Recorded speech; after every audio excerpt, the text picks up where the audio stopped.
क्या आपने कभी सोचा है कि दुनिया का पहला सॉफ्टवेयर कैसे बना होगा? आपको ये तो पता ही है कि एक सॉफ्टवेयर को बनाने के लिए भी दूसरे सॉफ्टवेयर की ज़रूरत होती है, लेकिन दुनिया का पहला सॉफ्टवेयर कैसे तो बना ही होगा ना। इस चीज़ के बारे में मैं आज बात करने वाला हूँ। बहुत ही इंटरेस्टिंग टॉपिक है ये। आपको पता है कि कंप्यूटर के जो फादर हैं, the fathers of computer, Charles Babbage को कहा जाता है। ये वो पहले इंसान थे, फिलोसफर, मैथमेटिशियन, इंजीनियर, इलेक्ट्रॉनिक्स के बहुत ज़्यादा ज्ञानी और कंप्यूटर के कर्ता धर्ता जो भी थे। जो पहले डिजिटल प्रोग्रामेबल कंप्यूटर था, उनकी नींव चार्ल्स बेबेज ने ही रखी थी 1800 में। बहुत पहले 1840 के आसपास, 1835 के आसपास, ये बहुत ही पुरानी बात है। तो ये कैसे शुरू हुआ? जो पहले कंप्यूटर हुआ करते थे, हम बात करते हैं डिफरेंस इंजन की, उसके बाद एनालिटिकल इंजन की। पहले बात करते हैं एनालिटिकल इंजन की, डिफरेंस इंजन को थोड़ा साइड रखते हैं। जो एनालिटिकल इंजन था वो कैसा था? वो एक कंप्यूटर था, एक मैकेनिकल कंप्यूटर आप कह सकते हो। इसमें स्क्रीन नहीं हुआ करती थी, इसमें कीबोर्ड, माउस, ये सब कुछ नहीं होता था।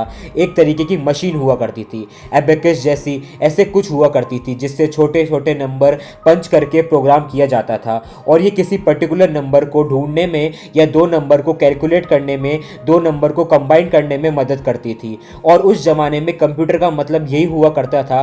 कंप्यूटर का मतलब उस ज़माने में ये नहीं हुआ करता था कि आप हाई हैंड गेम खेल रहे हो।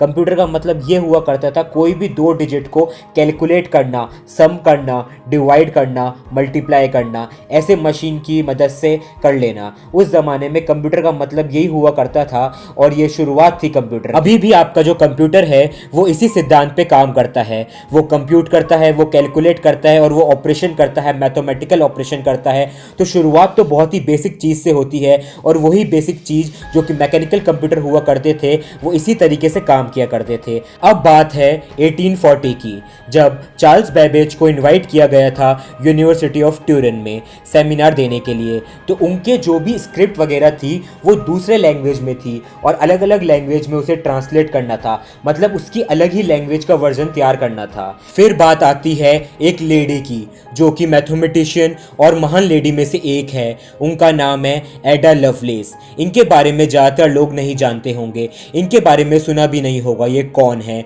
लेकिन टेक्नोलॉजी में अगर कोई औरत है जिसने सबसे पहले, कोई महिला है जिन्होंने बहुत बड़ा योगदान दिया है मॉडर्न कंप्यूटर में जो भी हम इस्तेमाल करते हैं, क्योंकि मॉडर्न कंप्यूटर्स इसलिए चल पाते हैं क्योंकि पहले कंप्यूटर बने थे। एडा लवलेस ने उसे इंग्लिश में ट्रांसलेट किया और ट्रांसलेट करने के बाद उनकी जो नोट्स थे वो ए से जी में रखे गए थे अल्फ़ाबेटिकली। तो जो जी वाला था वो एडा लवलेस का जो था वहाँ पे ये लिखा गया था कि कंप्यूटर को उन्होंने अपनी तरफ से ऐड किया था कि कंप्यूटर को प्रोग्राम किया जा सकता है और उन्होंने एक एल्गोरिथम लिखा था। और उस जमाने में कंप्यूटर के प्रोग्राम एक पंच कार्ड में किया जाता था, उसमें होल होते थे, डेटा डालना होता था या कुछ इंस्ट्रक्शन देने होते थे। तो उन्हीं पंच में ऐसे मार्क करके उसे मशीन में डाला जाता था। वो मशीन समझती थी कि कितने पंचेस है, कितने पंचेस को कितने नंबर से डिवाइड करना है।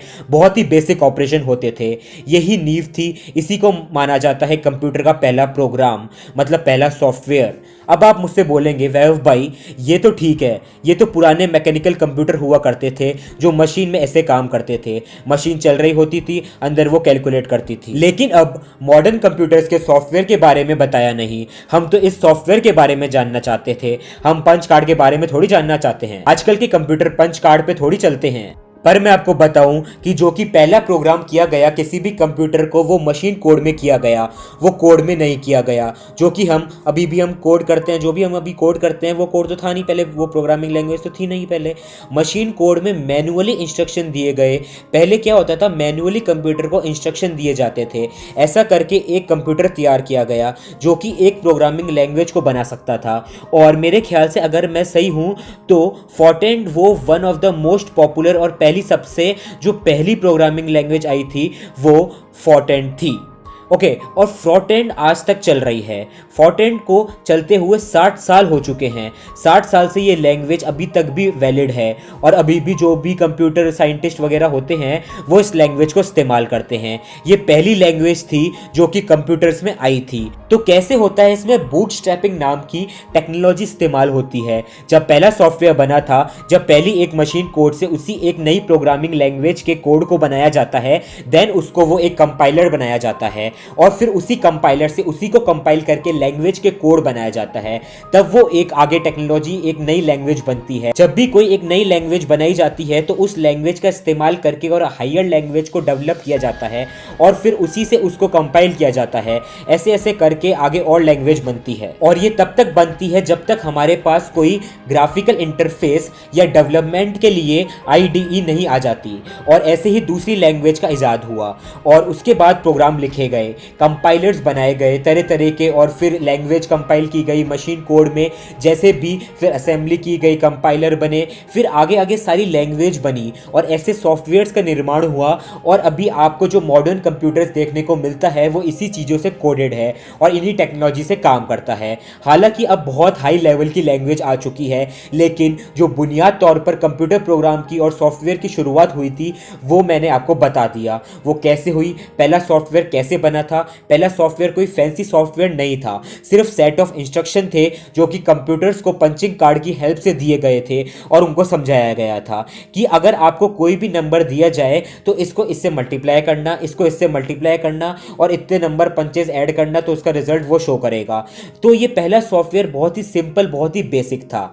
आई होप आपको आंसर मिल गया होगा कि पहला कंप्यूटर सॉफ्टवेयर कैसे बना था। आपका कोई भी सवाल है मुझसे पूछ सकते हो। आपको ये वीडियो अच्छी लगी तो वीडियो को लाइक कीजिए, अपने दोस्तों के साथ शेयर करें और चैनल को सब्सक्राइब करो। ये फ्री है, इसके लिए आपको कोई पैसे नहीं देने पड़ते। और बेल आइकन को ज़रूर दबा देना, ज़रूर प्रेस कर देना। जब भी मैं नई वीडियो अपलोड करूंगा आपके पास नोटिफिकेशन पहुंच जाएगा। मुझे इंस्टाग्राम पे फॉलो कर सकते हो, डिस्क्रिप्शन में लिंक मिल जाएगा। मैं मिलता हूं आपसे न्यू वीडियो में। Thank you so much and good bye. जय हिंद।